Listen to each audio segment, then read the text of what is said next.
Hi, the purpose of this video is to discuss a few different methods for adjusting headset preload on Bike Friday with a Tap It Adjust headset system. So with a packable bike like the Bike Friday, we have the unique challenge that when we remove the stem riser for packing, we need to be able to have a clear inside of the fork steerer. So whereas most bikes would have a nut down inside and a top cap to put compression on the headset bearings, here we need to have that clear in order for the stem to install and remove for packing. So we've got kind of a unique challenge, and the way it's been solved here is a fixed headset spacer. That's the spacer that has this bolt on it. It's holding the factory preset load on that bearing, so there is compression on those bearings. And what's directly underneath that spacer is a wedge that's set in place. So that wedge actually does a really nice job of holding the factory preset on the bearings, but it's entirely possible that the headset will need to be adjusted in the future, so I'm going to show you how to do that.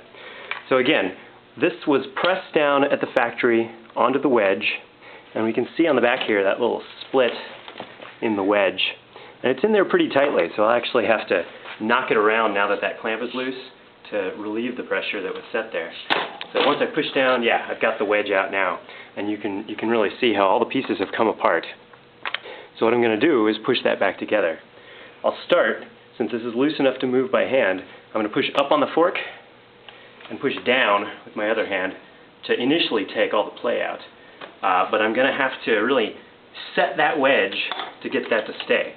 So I will start by turning the fork around backwards, which helps the vectors here, so that the downward weight of the bike is pushing straight up with the fork leg turned around, and then pushing down on this fixed spacer will help take that compression out.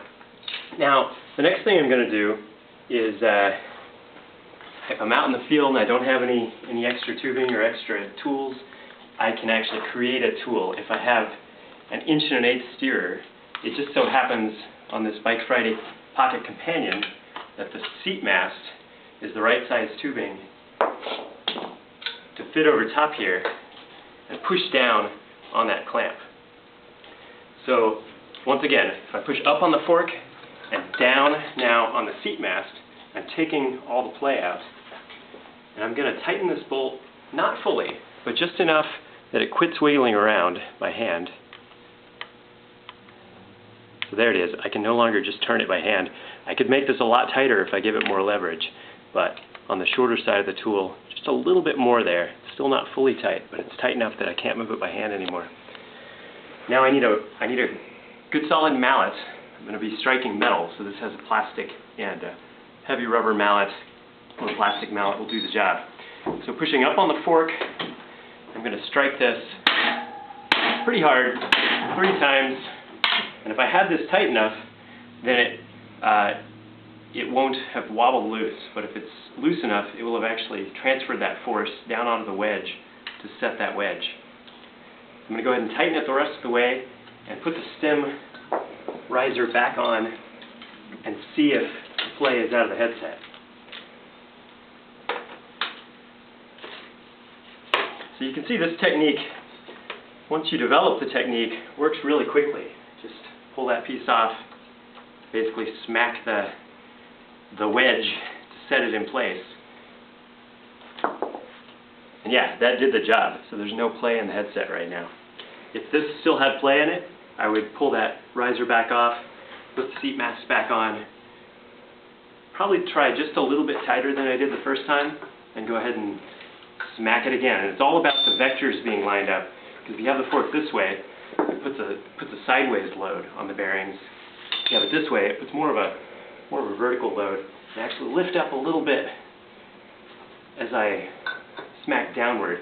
And if this is tight enough, it'll remember that setting, set the wedge. And once the wedge is set, it actually holds in place without wobbling loose. And then I do want to finally tighten this fully, just as an extra insurance to keep the headset in place. So that I would call an improvised method, using the seat mast of the bike.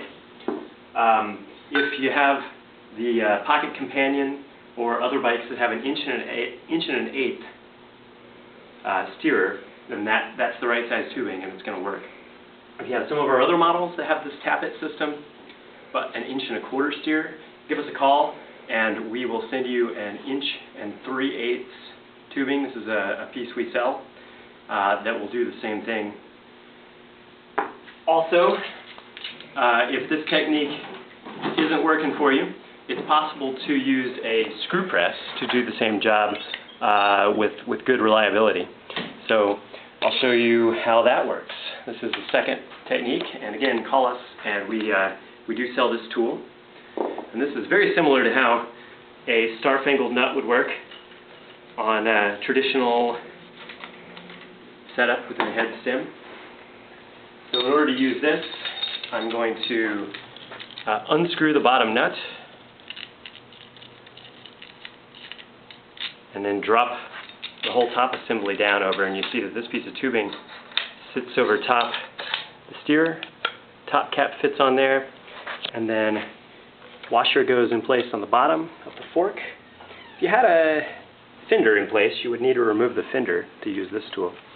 And then a little bit tricky with the tire in there to get this lined up and threaded, but I was able to get it. So now the tool is loosely in place, I can loosen this locking spacer. Now as I tighten the tool, I'm going to apply compression to set the preload on the bearings.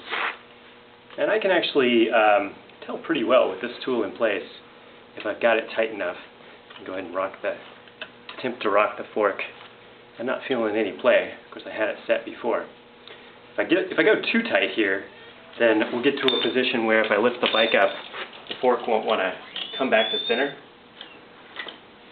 Right now, it's probably just on the edge of being the right adjustment, so I don't want to go any tighter.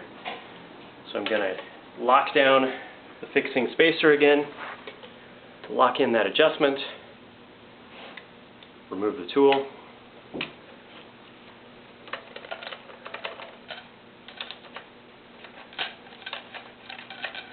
and put the stem riser back on and double check that all of the play is out of the headset.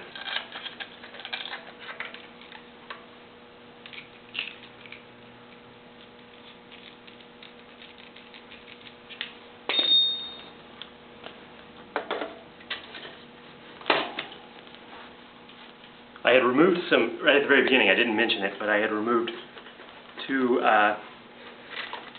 rubber O-rings. You may have one or several in place. Those do help cover up the exposed steel, so do remember to put those back in place when you're done.